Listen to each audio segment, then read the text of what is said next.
remember once opening up a magazine and seeing these photographs of dirt jumps, but I was actually more drawn to the earth and the shape of that more than the riding.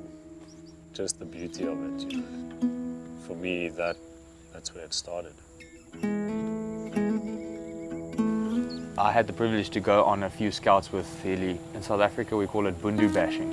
You literally go through the bundus. You walk through a piece of overgrown bush, dense bush, and somehow you have to see natural contours, natural lines. You have to read the lay of the land.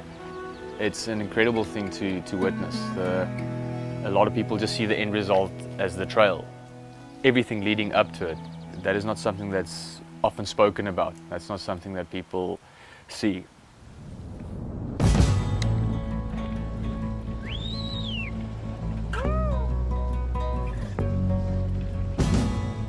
We as mountain bikers, we're not really seen as being environmentally conscious or being in touch with nature. It seems like we just want to go out and shred and get an adrenaline rush. And people like Hylton is so aware of his natural surroundings and not to interfere with it, to have his trail blend in with the natural environment. So he carefully chooses this tree that's an invasive species with this arc, and that arc would then be the shape of what the bridge would look like. And to me, that is an incredible process to be a part of.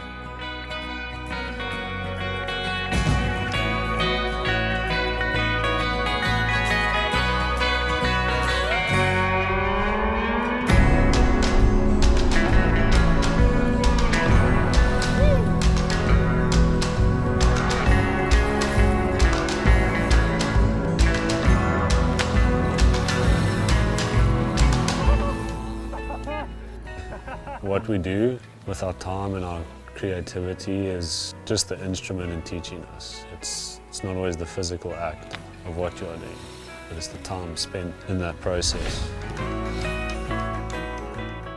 Once you put a trail through here and you're bringing people through here, it's never going to be the same. For me, the biggest thing is being sensitive towards that.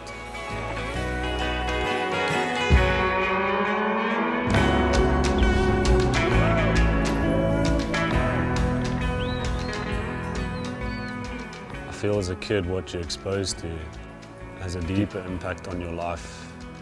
You know, I go back and look at some old photographs of when we were growing up.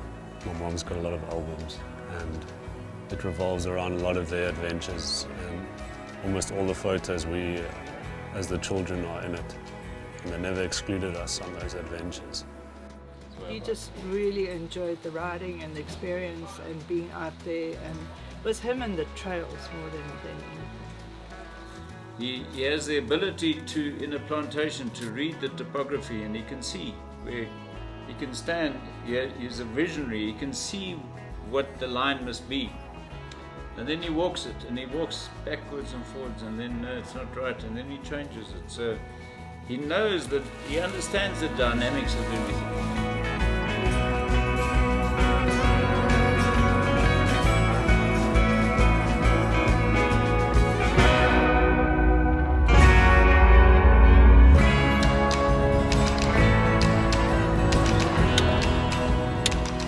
He doesn't just do something because it has to be done. He doesn't just build a bridge because that is where a bridge has to be. He carefully chooses, you know, the wood that he wants to use to build that bridge, the shape of what the bridge needs to be, where that is going to take you into the next corner and where that corner will take you then. It's this extremely thought out process. It's literally like an artist that's planning a canvas. Like even looking at how he replants the grass that he takes out. He keeps the grass on the side and then he replants it on the bank so that the trail takes a natural shape again after that grass starts growing again. Maar oor die algemeen sou ek sê, jy weet, dit is een van die ouens wat jy kan grens toe vat, as dit is hoe ons hom sou stel. Elke trailbouer is soos 'n kunstenaar en ek kan 100 trails bou en nie een sal lyk soos iets wat Hylton gedoen het.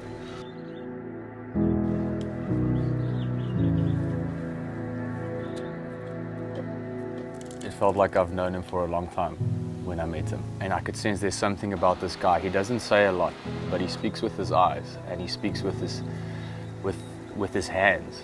the stuff he crafts, like the way he carves out a piece of wood or the way he works on a piece of leather, the way he builds a trail, obviously, and the way he rides his bike.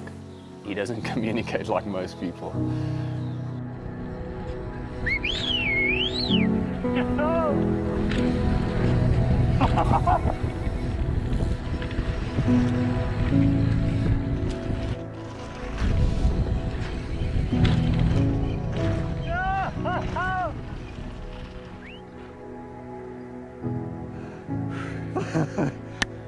Wow. That was very sketchy. Yeah, see man. Wow, that was beautiful. That was beautiful.